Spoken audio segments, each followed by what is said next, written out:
చెప్తున్నావా బానిసన్నా ఒకప్పుడు, ఇప్పుడు పొట్ట కుటి కోసం వాళ్ళ పొట్టలే కొట్టుకుంటున్నారేందా అని వాళ్ళే చెప్పుకుంటున్నారు. డిఎస్సి సక్రమంగా జరిగితే ఎవరికి వస్తాయి ఉద్యోగాలు? నిరుపేదలకు, మధ్య తరగతికి.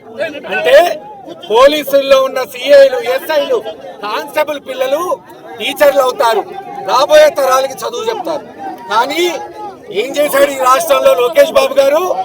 ఆయన చుట్టూరు తిరిగే చెంచాగాళ్ళకి ఎగ్జామ్ పేపర్ లీక్ చేసి వాళ్ళకు ఉద్యోగాలు ఇప్పించుకున్నాడు. ఎవడు పుట్ట కొట్టాడు? ఆంధ్ర రాష్ట్రంలోని అమాయకులు, అభాగ్యులు, మధ్యతరగతి పేదవాళ్ళ పొట్టలు కొట్టాడు. అందుకే ఇప్పుడేం ఎన్నికలు లేవు, మేమేం ఓట్లాడకట్లా.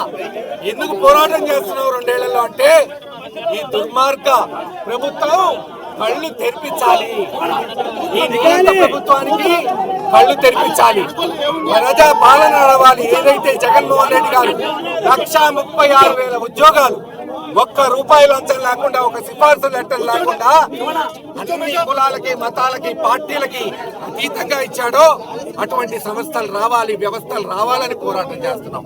పాప పోలీసులే చెప్తున్నారు, మీరు మా కోసం పోరాటం చేస్తుంటే మేము మీ మీద లాఠీ ఎత్తాల్సి వస్తుంది సార్ అని. ఏం పర్లేదు, ఇట్లాంటి చాలా చూసాం, ఇంకా చాలా చేస్తాం, తేల్చుకునే వరకు పోతాం.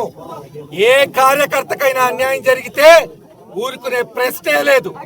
ఎవరినన్నా నిర్బంధిస్తే కోర్టుకు పోయినా తేల్చుకుంటాడు. మీ బిడ్డ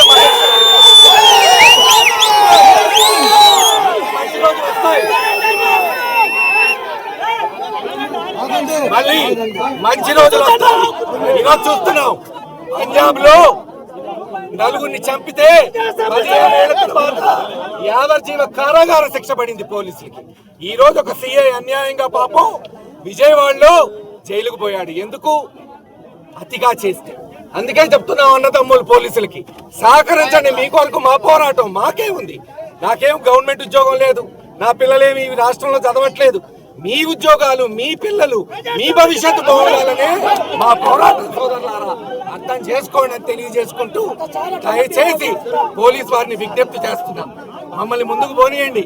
మేము ముందుకు పోతే మీ జీవితాలు ముందుకు పోతాయి, పేదవాళ్ళు ముందుకు పోతారు, మీ బిడ్డలకి ఉద్యోగాలు వస్తాయని తెలియజేసుకుంటూ మరోసారి చెప్తున్నాం, కనీసం 20 లక్షల ఉద్యోగాలు ఇస్తానని చెప్పి ఇచ్చే వరకు 3,000 రూపాయలు నిరుద్యోగ భృతి ఇస్తానని చెప్పి ఇవ్వలేని ఈ ముఖ్యమంత్రి ఉంటే ఎంత?